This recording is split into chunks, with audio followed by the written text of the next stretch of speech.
الحمدللہ رب العالمین والصلاة والسلام علی سید الانبیاء والمرسلین۔ ناظرین کرام، السلام علیکم ورحمۃ اللہ وبرکاتہ۔ آپ دیکھ رہے ہیں IDS کے پلیٹ فارم سے بہت پیاری نشریات رحمت رمضان، اور اس کا انتہائی خوبصورت سیگمنٹ جس کا نام ہے قرآن کی دنیا۔ ہمارے ساتھ تشریف فرما ہے بہت پیارے زبردست مستند عالم دین جو بہت ہی خوبصورت گفتگو فرماتے ہیں، حضرت علامہ مفتی سلمان احمد اظہری صاحب۔ السلام علیکم ورحمۃ اللہ وبرکاتہ۔ وعلیکم السلام ورحمۃ اللہ تعالیٰ وبرکاتہ۔ قبلہ کیسے مزاج ہیں؟ خیریت سے؟ الحمدللہ، اللہ کا فضل و کرم ہے۔ الحمدللہ، اللہ تعالیٰ آپ کو عافیت میں رکھے۔ آمین۔ ناظرین کرام، ہمارے ہاں اس پروگرام کے اندر بالخصوص یہ ہم نے انداز اختیار کیا ہے کہ جس بھی ٹاپک پہ بات کریں گے، جس بھی موضوع پہ بات کریں گے، بات قرآن سے ہوگی۔ قرآن پاک سے بتایا جائے گا کہ بھائی قرآن کیا کہتا ہے اس کے بارے میں۔ آپ کہتے ہیں نا بھائی قرآن سے بتائیں، قرآن سے بتائیں گے۔ مفتی صاحب نے عزم مصمم کیا ہوا ہے کہ بھائی بات قرآن سے ہوگی۔ حافظ صاحب اس کا اظہار کرتے رہیے گا کہ بات ہم قرآن سے کر رہے ہیں تاکہ کسی کو بھی اعتراض نہ ہو۔ الحمدللہ اہل سنت جب بھی دلائل دیتے ہیں تو مضبوط ہی دیتے ہیں، چاہے قرآن پاک سے دیں، احادیث طیبات سے دیں۔ جو ائمہ مجتہدین ہیں ان کے حوالے سے کوئی بات کریں، بات تو ہم مستند ہی کرتے ہیں، مگر یہاں قرآن سے بات ہو رہی ہے۔ الحمدللہ یقیناً آپ کا انٹرسٹ لیول بہت اوپر ہوگا۔ ناظرین کرام، آج کا جو ہمارا ٹاپک ہے، دیکھیں یہ بات ذہن میں رہے، اسلام امن کا پیغام دیتا ہے، اسلام دین امن ہے، ہمیشہ امن کی بات کی ہے۔ اسلام کا دہشت گردی سے کوئی تعلق نہیں ہے، لیکن کچھ لوگ ہیں جو یہ کہتے ہیں کہ بھائی قرآن دہشت گردی سکھاتا ہے۔ ہو سکتا ہے ان کے ہاں امن اور دہشت گردی کا معیار مختلف ہو، وہ امن کسی اور کو سمجھتے ہوں، دہشت گردی کسی اور کو سمجھتے ہوں۔ تو آئیے قرآن سے پوچھتے ہیں، قرآن سے دیکھتے ہیں اور قرآن پاک سے سمجھتے ہیں کہ امن کیا ہے، دہشت گردی کیا ہے، اور کیا ان کا جو الزام ہے کہ قرآن دہشت گردی سکھاتا ہے، تو اس کا جواب بھی مفتی صاحب سے لیتے ہیں۔ مفتی صاحب، میں چاہوں گا کہ یہیں سے آغاز کیا جائے کہ کچھ لوگ، بہت سے لوگ تو میں نہیں کہوں گا، میں کہوں گا کچھ لوگ ہی ہیں جو یہ بات کہتے ہیں کہ اسلام دہشت گردی کا مذہب ہے، نعوذ باللہ۔ اور کہنے کی وجہ کیا ہے ان کے؟ وہ کہتے ہیں کہ بھائی دیکھیں، مسلمان کا جو مسلمان سے جھگڑے ہوئے ہیں، اور ایک مذہب والے کے یعنی اسلام کے دین اسلام کے ماننے والوں کے دیگر مذاہب سے جو جنگیں ہوئی ہیں، معاملات ہوئے ہیں، تو دیکھیں یہ بات تلوار والی آ گئی، یہ تو جہاد والی بات آ گئی، تو اس کو دہشت گردی سے جوڑتے ہیں۔ تو میں چاہوں گا حضرت کہ آپ ارشاد فرمائیے کہ جہاد کا کانسیپٹ کیا ہے، دہشت گردی کا کانسیپٹ کیا ہے، اور قرآن اس کے بارے میں کیا تعلیم دیتا ہے۔ الحمدللہ وکفا وسلام علی حبیبہ المصطفیٰ، اما بعد فاعوذ باللہ من الشیطان الرجیم، بسم اللہ الرحمن الرحیم۔ اللہم صل علی سیدنا محمد وآلہ وصحبہ وبارک وسلم صلاۃ دائمۃ سرمدا ابدا۔ بہت ہی حساس موضوع ہے یہ، یقیناً، بلکہ پوری دنیا آج اسی کے ارد گرد بحث و مباحثے میں مصروف ہے۔ دہشت گردی کا یہ لفظ جو ہے، پہلے اس کو سمجھنے کی ضرورت ہے، جس کو الگ الگ زبانوں میں جیسے ٹیررزم کہا گیا ہو، یا پھر ہمارے ہندوستان میں اس کو آتنکواد کہا جاتا ہے، تو ہے تو ایک ہی چیز ہی، زبانوں میں مختلف انداز سے جو ہے کہا گیا ہے۔ سب سے پہلی چیز، اس کی ڈیفینیشن آج تک کوئی ہمیں بتا دے کہ تمہارے نزدیک معیار کیا ہے دہشت گردی کا، جبھی تو ہم سمجھ پائیں گے کہ کون سی چیز دہشت گردی میں آتی ہے اور کون سی نہیں آتی ہے۔ تو دنیا میں الگ الگ انداز سے انہوں نے اس کی تعریفیں کی ہیں۔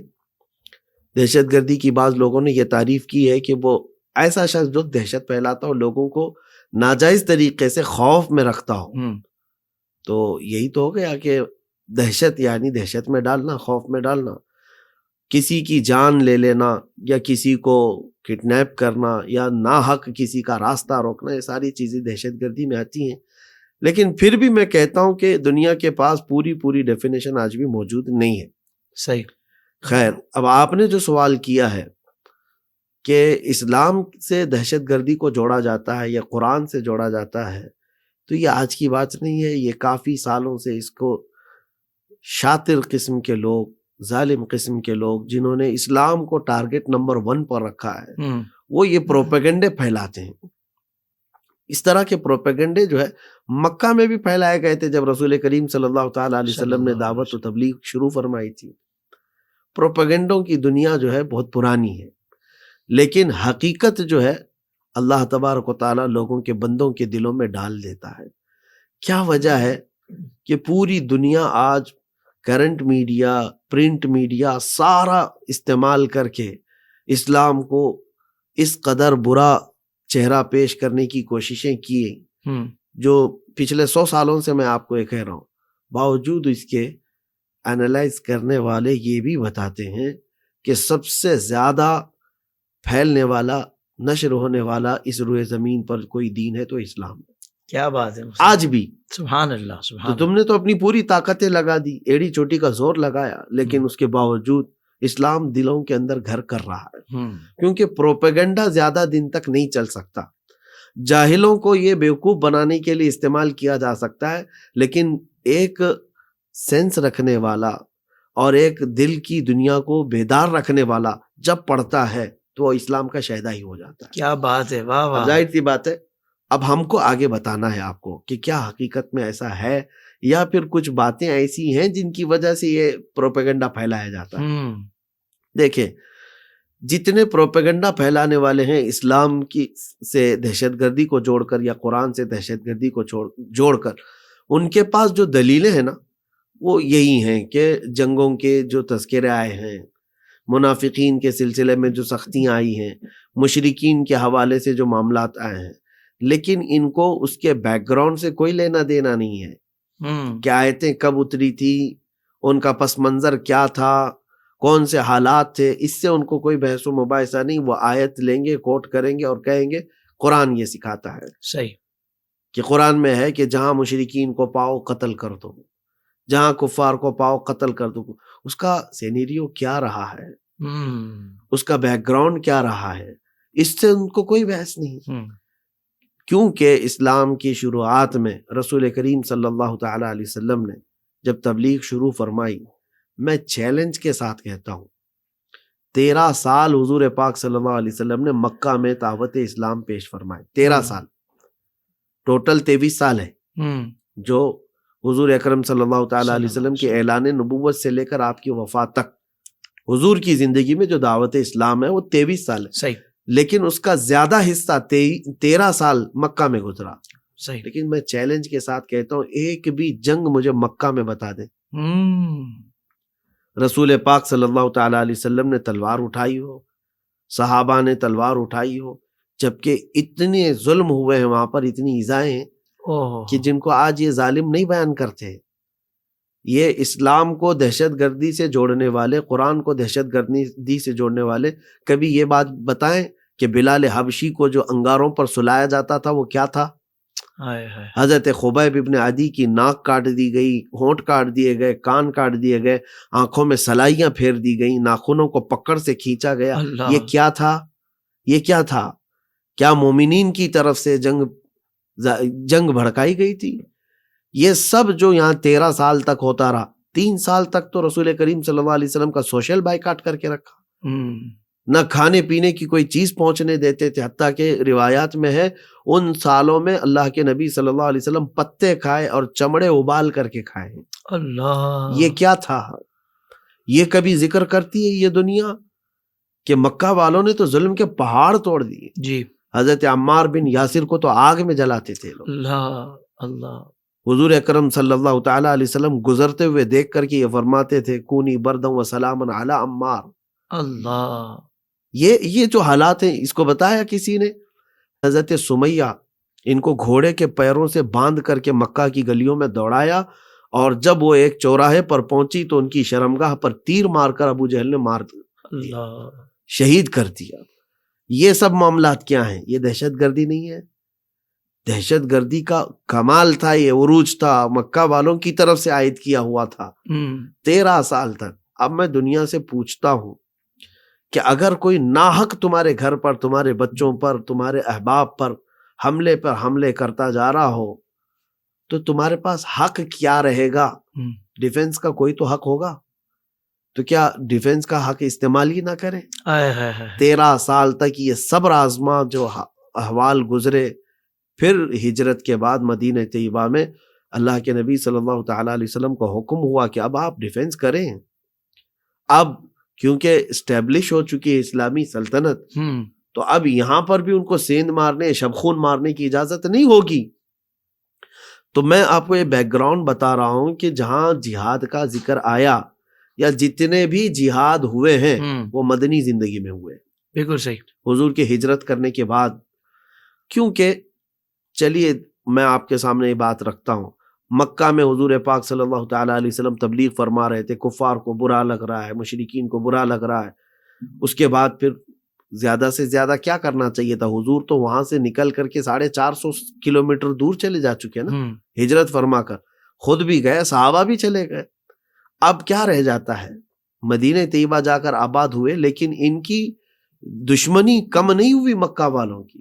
یہ تو بات ہے اصل. یہاں سے یہ جتھا بنا کر کے جاتے, راتوں کے وقت مدینے کے باغات میں گھستے اور آگ لگا دیتے. اللہ اکبر. ان کے اونٹ پکڑ لیتے تھے, ان کے جانوروں کو قبضہ کر کے پھر وہاں سے چوری کر کے واپس آتے تھے.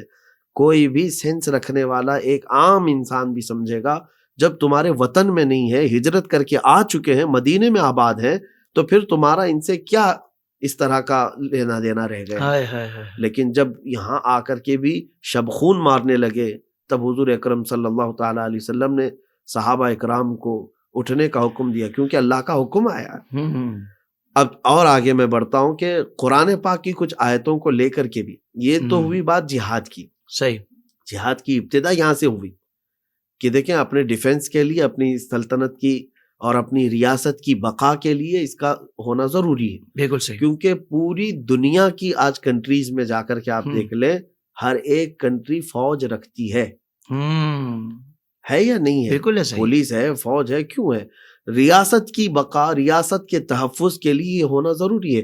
اور اگر کسی ملک پر آپ جنگ چھیڑ دیں تو کیا وہ ملک خاموش بیٹھا رہے گا, دیکھتا رہے گا؟ نہیں, بالکل نہیں. نہیں دیکھتا رہے گا, وہ ڈیفenس کرے گا اپنا. تو یہی چیز جہاد کا کانسیپٹ اسلام میں ہے کہ آپ کو اگر یہ کہہ دیا جائے کہ نہیں, ایک تھپڑ مارے تو دوسرا بھی تم گال دے دو, وہ مارتا ہی رہ جائے گا. ظالم تو ایسے ہیں کہ تمہارے چمڑی نوچ لیں گے تب بھی ان کو سکون نہیں ہے. اللہ. تو یہاں پر روئے زمین پر جینے کا حق جب سب کو ہے, تو ظاہر سی بات ہے جو فسادی ہیں, جو شرری ہیں اور جو فتین ہیں, ان سے بچنے اور اپنی قوم کو بچانے کے لیے جہاد کا حکم ہے. سبحان اللہ. بہت یہ جہاد کا حکم ہے. جہاد ایک پاکیزہ لفظ ہے, مقدس لفظ ہے, اور دنیا کی ہر کنٹری کے اندر ڈیفنس کا ایک سسٹم موجود ہے. اس کے لیے بجٹ پاس ہوتا ہے, اس کے لیے خاص لوگ ہوتے ہیں, اس کے لیے خاص منسٹری ہوتی ہے, ہر ملک کی ہوتی ہے. ایک چیز اور کوئی. دوسری چیز, آپ کا چونکہ سوال تھوڑا سا لمبا ہے, جی, قرآن پاک میں کچھ آیتوں کو لے کر کے یہ بحث کرتے ہیں. جی بالکل. یہاں پر ایسے آئے کہ کفار کو ماریں گے, قتل کریں گے, یہ ساری چیزیں. دیکھیں, قرآن ایک قانونی کتاب ہے, لا ہے, اور جس پر پوری زندگی گزرنی ہے مسلمانوں کی.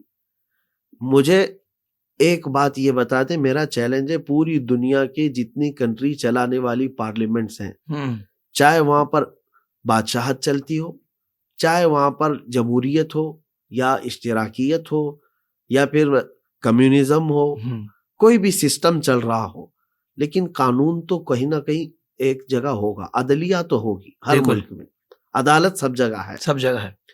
عدالت کو چلانے کے لیے کوئی لا کی کتاب تو ہوگی. واہ واہ واہ. پارلیمنٹ کی طرف سے بنی ہوئی ہوگی, یا ممبر آف پارلیمنٹ جو ہوتے ہیں وہ قانون بناتے رہتے ہیں. ہر ملک قانون کے تحت چلتا ہے. اب اور آگے بڑھ کر کے میں کہتا ہوں, چیلنج ہے میرا ہی, ہر ملک قانون سے چلتا ہے.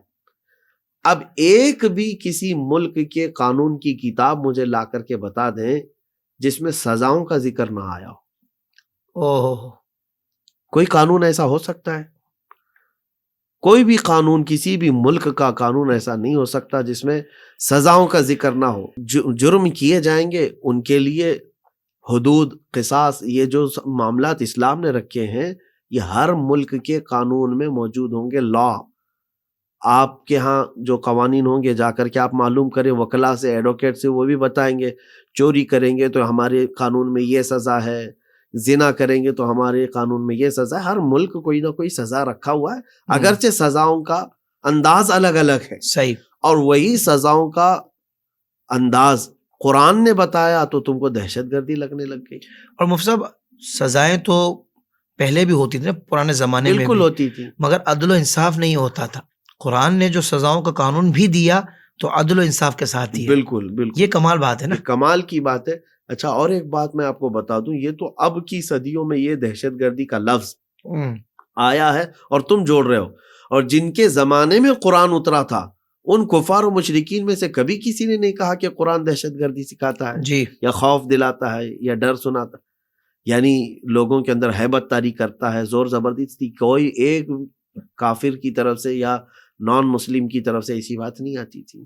ہاں، یہ اور بات ہے، وہ کہتے تھے کہ جادوگری ہے، شعر ہے، کہانت ہے، فلاں فلاں، لیکن یہ الفاظ نہیں تھے کہ قرآن جو ہے غیر عدل کا حکم دیتا ہے. بلکہ مفتی صاحب بڑے جو منافقین تھے وہ تو قرآن پاک سننے کے لیے پہنچ جایا کرتے تھے، ایسی روایتیں بھی ہیں. مشرکین کی بات ہے، جی جو نان مسلم تھے وہ قرآن کی حلاوت کو سمجھتے تھے. جی، مشرکین. اب یہاں پر جو آیتیں آئی ہیں تو اس کا کانسیپٹ میں سیدھی سے بتا رہا ہوں. اور ہر آیت کو الگ کرنے کے لیے اگر تفصیل کے ساتھ میں بتاؤں یہ آیت کیوں آئی، یہ آیت کیوں آئی، تو سب کا شان نزول بھی مجھے بتانا ہوگا. آلریڈی میں نے اس پر بیان بھی کیا ہوا ہے، وہ ہمارا بیان موجود ہے. لیکن یہاں پر آپ مختصراً میں یہ کہوں گا کہ قرآن میں جو قوانین بتائے گئے ہیں، فساد کرنے والوں کے لیے قانون ہے. زمین میں فساد کرنے والے ہوں، لوگوں کا مال لوٹنے والے ہوں، نقصان پہنچانے والے ہوں، امن میں بادھا ڈالنے والے ہوں، امن سے رہنے کے لیے، چین سے جینے کے لیے نہیں دیتے ہوں، تو ان سب کے لیے تو ہر ملک سزا کا ایک پروویژن رکھا ہے. تو اسلام نے بھی رکھا ہے، قرآن میں بھی موجود ہے. تو ان آیتوں کو لے کر کے تم اٹھا کر کہتے ہو کہ یہاں پر دہشت گردی ہے، قرآن جو ہے خاص کمیونٹی کے خلاف اس طرح کی باتیں کر رہا ہے، ایسا نہیں ہے. بلکہ دوسرا میں آگے آپ کو بتاتا ہوں، حضور پاک صلی اللہ تعالیٰ علیہ وسلم کی حدیثیں بھی ہیں اور قرآن نے بھی کہا وَإِن جَنَحُوا لِلسَّلْمِ فَاجْنَحْ لَهَا، اگر سلامتی کے ساتھ کوئی رہنا چاہے تو اس کے ساتھ آپ بھی سلامتی کے ساتھ رہو. واہ واہ واہ. اور حضور صلی اللہ علیہ وسلم نے فرمایا کسی بھی مشرک ہو، کافر ہو، اس کے ساتھ اگر تمہارا معاہدہ ہو گیا امن کا، سلامتی کا، اور اگر تم نے معاہدہ توڑا، حضور فرماتے ہیں قیامت کے دن جنت کی خوشبو بھی نہیں پاؤ گے. اللہ. امن کو توڑنے والے کے لیے حضور صلی اللہ علیہ وسلم فرماتے ہیں جبکہ 40 سال کی مسافت سے دور جنت کی خوشبو آتی ہے. تو یہ احکام اسلام نے دیے ہیں. امن کے ساتھ رہنا چاہو تو امن کے ساتھ ہے، اور جو فسادی ہیں تو ان کا تو علاج ہوگا نا. اچھا مفتی صاحب، یہ تو آپ نے ارشاد فرما دیا اور بہت واضح طریقے سے اسلام کا جو کیس ہے وہ آپ نے دنیا کے سامنے رکھ دیا قرآن پاک کی روشنی میں. تو یہ بتائیے کہ قرآن پاک میں جنگوں کا جو ذکر آیا ہے اور کئی مقامات پر آیا ہے، اس کی کیا وجہ ہے، اس کی کیا حکمت ہے؟ بالکل وہی بات ہے جیسے میں نے اس سے قبل بھی کہا، امن کا جب قیام مقصود ہو تو بعض اوقات جنگ بھی ضروری ہو جاتی ہے. جی، یہ تو دنیا بھی آج مانتی ہے. آج دنیا میں جو کئی ملکوں پر زبردستی جنگ تھوپی گئی ہے، طاقتور ملک سے آپ پوچھیں کہ کیوں زبردستی یہ چھوٹے ملک پر آپ قابض ہو یا حملہ آور ہو، تو وہ یہی کہے گا امن چاہتے ہیں ہم. یہاں پر کسی ایک کی ڈکٹیٹرشپ چل رہی تھی، ہم اس کو ختم کر کے امن چاہتے ہیں. ہر ایک کا دعویٰ تو یہی ہے. تو امن کے مسیحا کیا صرف اور صرف یہی آج کی سپر پاور طاقتیں ہیں؟ اسلام بھی تو امن کے لیے ہی آیا. کیا بات. اسلام سلامتی والا دین ہے، اور جہاں فساد ہو رہا ہوگا تو وہاں امن کا قیام اسلام کا مقصد ہے. بہت اچھا. اور اگر باتوں سے امن قائم ہو جائے تو اچھا ہے. یعنی صلح و آشتی کے پیغام کو اگر مذاکرات سے حل کر لیا جائے تو اچھا ہے. بلکہ پریورٹی اسلام کی. بالکل. اور کچھ ایسے لوگ ہیں جو صرف اور صرف لڑنا ہی چاہتے ہیں، وہ مقابلہ ہی چاہتے ہیں، تو پھر اس کے لیے کیا پروویژن رہے گا؟ ظاہر سی بات ہے اللہ کے نبی صلی اللہ علیہ وسلم کی یہ حدیث آپ کے اس سوال کے لیے کافی ہے. حضور نے فرمایا اپنے دشمن سے مڈ بھیڑ کا یا اس سے جنگ کرنے کا ارادہ مت کرو، تمنا مت کرو. واہ واہ واہ. جنگ کرنے کی روز سوچتے بیٹھے مت رہو کہ کل اٹھنا ہے، مجھے جنگ کرنا ہے، اور اس سے جنگ کرنا ہے، اس سے جنگ کرنا ہے. دشمنوں سے جنگ کی تمنا مت کرو، یہ حضور کا فرمان ہے. صحیح. لیکن آگے حضور صلی اللہ علیہ وسلم نے فرمایا اور اگر تم پر مسلط کر دی گئی تو پیٹ پھیر کر بھاگنا بھی مت. اللہ اکبر. اب قدم جمائے رکھو، اللہ کی مدد آئے گی. تو یعنی ہم پر مسلط کر دی گئی ہوں تو پھر اس پر حضور پاک کا فرمان ہے کہ ثابت قدم رہنا. اب میں آپ کو بتاتا ہوں جن جنگوں کے متعلق آپ نے پوچھا ہے یہ سب مومنین پر مسلط کی ہوئی جنگیں تھیں. صحیح. قرآن پاک میں جو جنگوں کا احوال آئے ہیں، ذکر آئے ہیں، یہ سب مدنی زندگی میں ہیں. اب دیکھیں ایک بہت اچھی بات میں آپ کو بتاتا ہوں کہ آپ کا شہر جہاں ہے اور میرا شہر کافی دور ہے. اگر دو شہروں کے درمیان مقابلہ ہوا، اس شہر والے نے اس شہر والوں سے مقابلہ کیا ہے، جنگ ہوئی ہے، آپ کے شہر کے ارد گرد جنگ لڑی گئی ہے، تو کیا کہا جائے گا کہ آپ لڑنے گئے تھے کہ وہ لوگ آئے تھے؟ وہی آئے تھے، پھر تو آپ کے پاس آئے تھے. جی اور اگر اس شہر کے قریب جنگ ہوئی ہے تو یہ کہا جائے گا کہ آپ لوگ وہاں گئے تھے. بالکل صحیح. اب ان جنگوں کے آپ لوکیشن کو معلوم کر لیجئے، بدر کہاں لڑی گئی، احد کہاں لڑی گئی، خندق کہاں لڑی گئی. یہ ساری جنگیں مدینے کے اطراف میں ہیں، یعنی سب ان کے اوپر حملہ آور ہوتے تھے، ان پر جنگیں مسلط کی جاتی تھی، تب یہ ڈیفنس بھی کرتے تھے. بالکل صحیح. ہاں کچھ جنگیں ایسی ہیں جس کو کہا جاتا ہے نا کہ وقت سے پہلے ہی تحفظات، پہلے سے وہاں منصوبہ بندی ہو رہی ہے صحیح ساری چیزیں، تب ان کے لیے پہلے ہی سے جا کر کے صحابہ اکرام نے راستہ روک لیا ہے کہ یہ یہاں تک پہنچنے نہ پائیں. جیسے تبوک کا ہوا، خیبر کا ہوا، ان کی سازشیں جب تش تش بام ہو گئیں تو صحابہ اکرام خود نکل پڑے حضور پاک کی معیت میں اور ان کو وہیں پر روک دیا. اور یہ بھی کامن سینس ہے، عقل میں آنے والی بات ہے. اگر جیسے آپ کے گھر میں اب جو پانی آتا ہے وہ چھوٹی پائپ سے آتا ہے، یا سمجھ لیں آپ لوگ نارمل زندگی گزار رہے تھے جہاں جھیل ہے یا ڈیم ہے، اگر کسی نے کہا کہ وہاں سے جو ہے ایک گیٹ کھل گیا ہے اس کا یا سوتا پھٹنے والا ہے، تو آپ کی عقل مندی اور دانائی یہ نہیں ہے کہ آپ اپنے گھر کے ارد گرد اینٹ لگا دیں گے کہ نہیں پانی آئے گا تو یہاں نہیں آئے گا اندر. یہ نہیں، بلکہ عقل مندی یہ ہے کہ آپ خود وہاں چلے جائیں ڈیم پہ جہاں دروازے میں سوراخ ہو رہا ہے یا پھوٹ رہا ہے، ارے میاں اس کو بند کریں، ہم بھی بچیں گے اور دوسرے بھی بچ جائیں گے. بہت اچھے. تو جہاں سے یہ برائی نکلنے والی ہے یا تباہی نکلنے والی ہے وہاں جا کر کے روک دینا. تو جنگوں میں جو ہے دونوں حالات ہوئے ہیں، مسلط کی گئی ہیں کچھ جنگیں جو صحابہ پر، تو وہ مدینے کے اطراف انہوں نے اس کا مقابلہ کیا ہے. اور کچھ جگہ وقت سے پہلے جب صحابہ کو یہ چیز معلوم ہوئی ہے کہ فساد ہونے والا ہے تو جا کر کے وہاں پر روک دیا ہے. مگر یہ کہیں بھی نہیں ہوا کہ امن سے بات مسئلہ حل ہو سکتا ہو اور پھر بھی مسلمانوں نے جنگ کی ہو، ایسا کہیں نہیں ہوا. ایسا نہیں ہوا ہے، ایسا نہیں ہوا ہے. ان کو سامنے سب سے پہلے چیز یہ پیش کی گئی ہے، بلکہ شرط ہے جہاد کے اندر ہی صحیح کہ آپ اپنا مدعا سامنے رکھو. پہلے ان کے سامنے یہ ساری چیزیں رکھی جائیں گی، اگر اس پر ایگری ہیں تو ٹھیک ہے، اور نہیں وہ جنگ ہی کرنا چاہتے ہیں تو پھر ظاہر سی بات ہے کہ ہم بھی مرد ہیں، آپ بھی مرد ہیں. اللہ اکبر، اللہ اکبر. اگر آپ مرد ہیں تو ہم بھی مرد ہیں، اور اللہ تبارک و تعالیٰ کے شیروں کی جماعت ہے. اب سنیں، جن جنگوں کا ذکر قرآن پاک میں آیا ہے وہ تقریباً 12 جنگوں کا ذکر آیا ہے. 12 جنگوں کا ذکر آیا ہے. ویسے حضور پاک صلی اللہ تعالیٰ علیہ وسلم بنفس نفیس جن جنگوں میں شرکت فرمائے ان کو غزوہ کہا جاتا ہے. روایات میں اس کی تعداد الگ الگ بھی ہے، صحیح 27-28 تک کی بھی روایات ہے. تو شروعات کی جو ہے یعنی جو جنگ بدر ہے جس کو سب اسلام کی پہلی جنگ کہتے ہیں، جبکہ وہ پہلی نہیں ہے، صحیح اس سے پہلے چھوٹی موٹی ہوئی ہیں، لیکن جو بڑا غزوہ ہوا ہے حضور پاک صلی اللہ تعالیٰ علیہ وسلم کی قیادت میں، اس اعتبار سے یہ پہلی جنگ. ٹھیک ہے. غزوہ بدر کا ذکر ہے قرآن پاک میں، غزوہ احد کا ذکر ہے. حضور پاک صلی اللہ تعالیٰ علیہ وسلم نکلے تھے 700 صحابہ کے ساتھ، بدر میں 313 صحابہ تھے. اور اس کے علاوہ حمراء الاسد ہے، بدر الاخری ہے، جنگ خندق ہے جس کو احزاب بھی کہا گیا قرآن پاک میں. اور اس کے علاوہ غزوہ بنو قریظہ ہے، غزوہ بنو قریظہ ہے، غزوہ بنو نذیر ہے، غزوہ بنو مصطلق ہے، غزوہ حنین ہے. اس اعتبار سے مطلب 12 جنگوں کا ذکر ہے. فتح مکہ کا بھی ذکر ہے، لیکن اگرچہ وہ جنگ نہیں ہے، جنگ اس میں ہوئی نہیں ہے، لیکن وہ بھی غزوات میں شامل ہے. غزوہ تبوک ہے جو آخری جنگ ہے حضور پاک صلی اللہ تعالیٰ علیہ وسلم کی حیات میں لڑی جانے والی آخری جنگ ہے، 9 ہجری میں ہوئی تھی.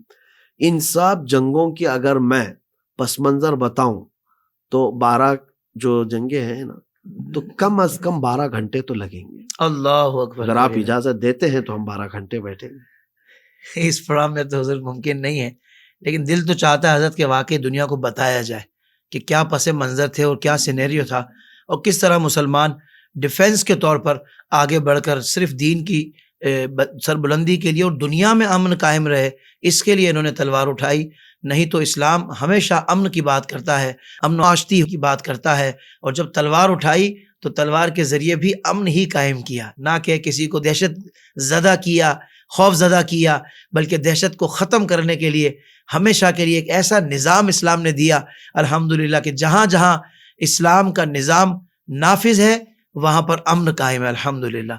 مفتی صاحب یہ بڑا اہم ترین سوال ہے، کیونکہ جنگیں تو اور قوموں نے بھی لڑی ہیں اور خود اپنے طور پر پہل کر کے لڑی ہیں، بغیر کسی وجہ کے لڑی ہیں، بڑی وجہ کے، مگر اسلام کا آپ نے بتایا کہ کن وجوہات کی بنا پر اپنے ڈیفنس میں اسلام نے ان جنگوں کو اختیار کیا اور جواب دیا. جنگ سے پہلے کن باتوں کا خیال رکھا جاتا تھا اور جنگ کے دوران کن باتوں کا خیال رکھا جاتا تھا؟ ظاہر بات ہے جنگ کے بھی اصول ہوتے ہیں نا کچھ، بالکل جنگ کے اندر بھی تو بہت ساری چیزوں کا آپ نے خیال رکھنا ہے. تو میں چاہوں گا اس بارے میں بتا دیں تاکہ دنیا کو یہ بھی کلیئر ہو جائے کہ بھائی جب اسلام کے لیے جنگ لڑی جاتی ہے تو اس کا انداز یہ ہوا کرتا ہے. لیکن قطع کلام کی معافی، میں آپ سے یہ بھی کہوں کہ اب دنیا کے سامنے جنگ کے اصول ہی نہیں رہ گئے. اب دنیا میں طاقت اور دولت کی زبان چلتی ہے. اللہ، جس کی طاقت کا شہرا ہو، جو سپر پاور ہو، اس کو نہ جنگی اصولوں کا کچھ لحاظ رکھنا ہے، نہ جنگی جرائم کے سلسلے میں ان پر کوئی کارروائی ہونی ہے، کچھ نہیں چلتا ہے. لیکن آپ جو کہہ رہے ہیں بالکل صحیح بات ہے کہ جنگوں کے اصول پہلے بھی ہوا کرتے تھے، آج بھی ہیں.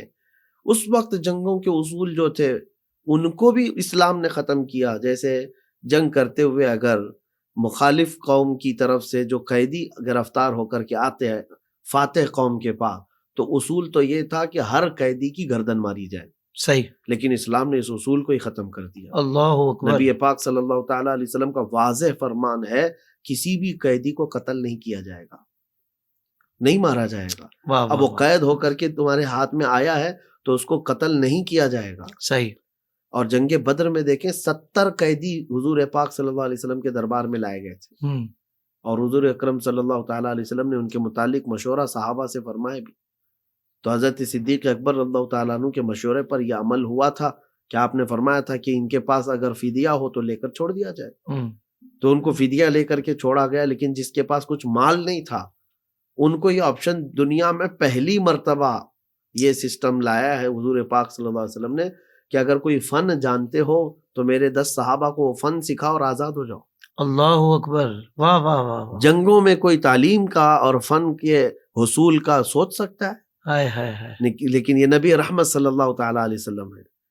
ان قیدیوں کو یہ آپشن دیا گیا تھا کہ تم میں سے اگر کوئی ایسا فن جانتا ہو جو مدینے والے نہیں جانتے 10 صحابہ کو سکھاؤ اور آزاد ہو جاؤ. سبحان اللہ. تو یہ اصول ہیں. اور اس کے علاوہ جو ہے جب نبی کریم صلی اللہ تعالیٰ علیہ وسلم جہاد پر صحابہ کو بھیجتے تھے تو 6 سے 7 اصول جو ہے صحیح احادیث پاک میں موجود ہیں جو متفرق ہیں. میں آپ کو اس کو ملا کر کے مفاہیم عرض کرتا ہوں کہ سب سے پہلی بات نبی کریم صلی اللہ علیہ وسلم یہ فرماتے کہ اگر تمہارا مخالف قوم سے کوئی معاہدہ ہو جائے تو معاہدہ ہرگز نہیں توڑنا. صحیح.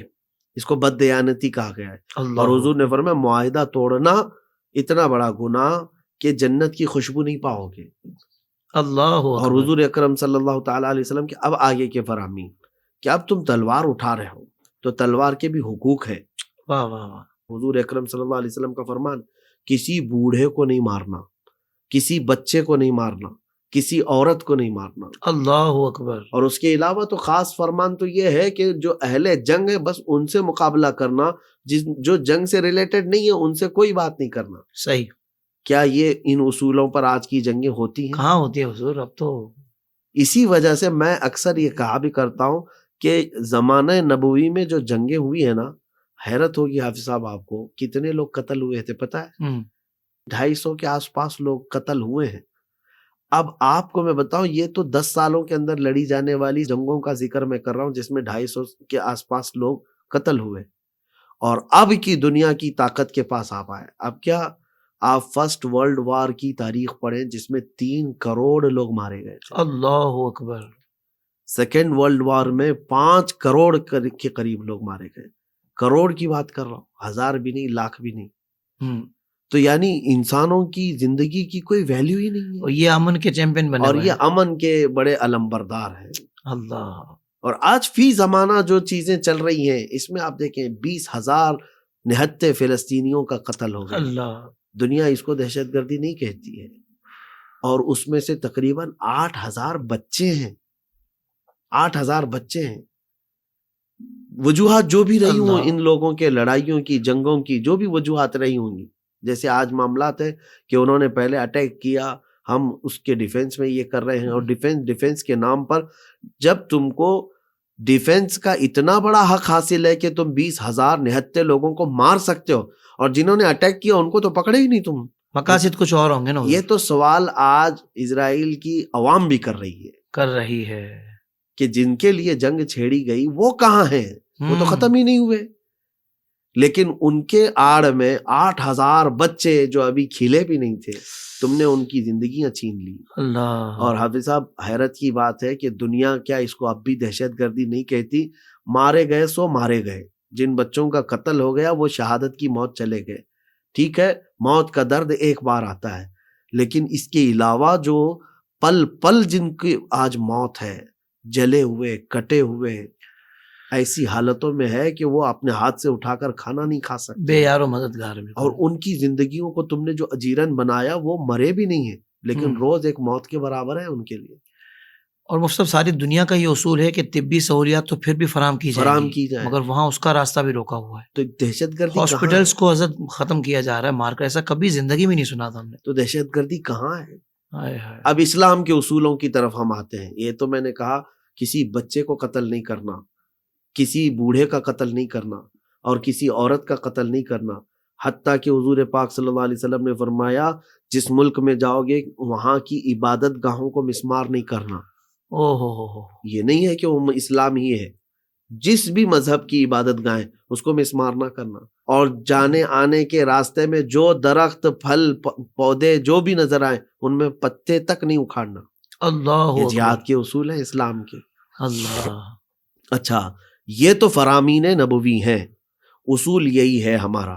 لیکن اگر کوئی جنگوں میں ان کے علاوہ حد سے بڑھ کر کے کہیں کیا ہو مسلمان بن کر کے, تو اس کا اسلام سے تعلق نہیں ہے, کیونکہ اسلام جو ہے اس کی بیس حضور کے فرامین ہے. مطلب وہاں نافرمانی ہوئی ہے. نافرمانی چاہے کوئی بھی بادشاہ رہا ہو.